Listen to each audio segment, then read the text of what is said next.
At a high-profile veterans event in Charleston, Donald Trump unexpectedly paused his speech to acknowledge a young Navy captain standing proudly in uniform among the crowd. The captain, 28-year-old James Riley, had just returned from a grueling 14-month deployment in the South China Sea.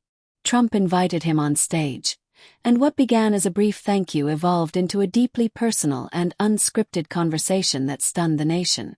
Captain Riley spoke candidly about the mental health crisis affecting young service members, the challenges of outdated equipment, and the lack of political attention to the real cost of war. Trump, visibly moved, dropped his usual bravado and listened intently, even nodding in agreement at times.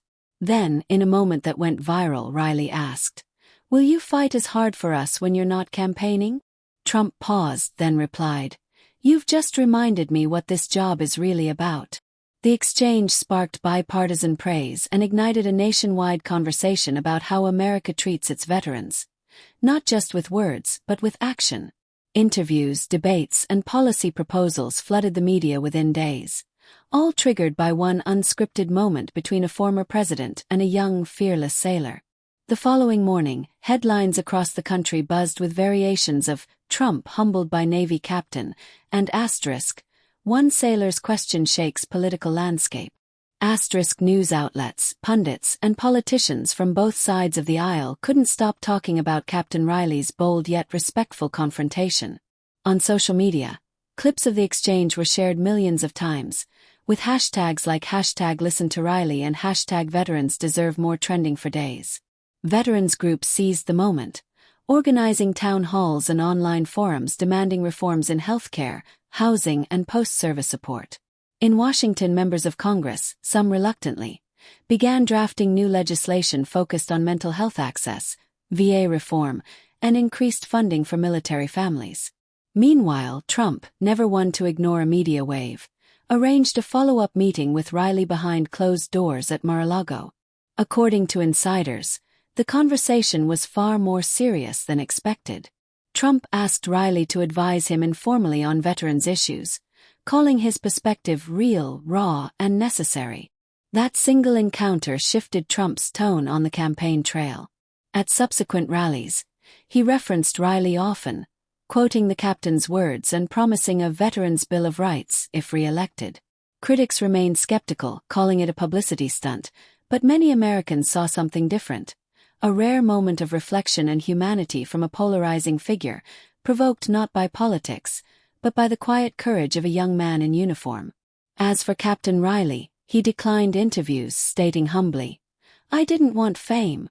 I just wanted someone to listen." Yet in doing so, he sparked a movement. As the weeks rolled on, Captain James Riley became an unexpected symbol of truth in a politically divided nation. Though he stayed out of the spotlight, his impact only grew. Across the country, veterans began speaking out with renewed confidence, sharing their own stories and demanding change. Local news stations interviewed young and old service members alike, all echoing the same sentiment. "We've been forgotten," and Riley reminded them we're still here. Veterans town halls, organized under grassroots campaigns, drew record turnouts. Communities rallied around service families, offering everything from housing support to mental health resources. Meanwhile, Trump's campaign underwent a visible shift. His speeches, once dominated by combative rhetoric, now regularly opened with stories of veterans and service. At a rally in Pennsylvania, he announced a new initiative, the Riley Reform Pact, a sweeping proposal that aimed to streamline the VA system, create federal mental health crisis teams for military personnel, and offer lifetime housing support for veterans facing homelessness. Though critics doubted his sincerity, polls showed a surprising uptick in approval among independent voters and military families. Behind the scenes, Riley remained cautious. When reporters asked why he wasn't taking a public role or running for office, he responded, "I'm not here for politics. I'm here for my brothers and sisters who wore the uniform." Still, his influence quietly guided national dialogue.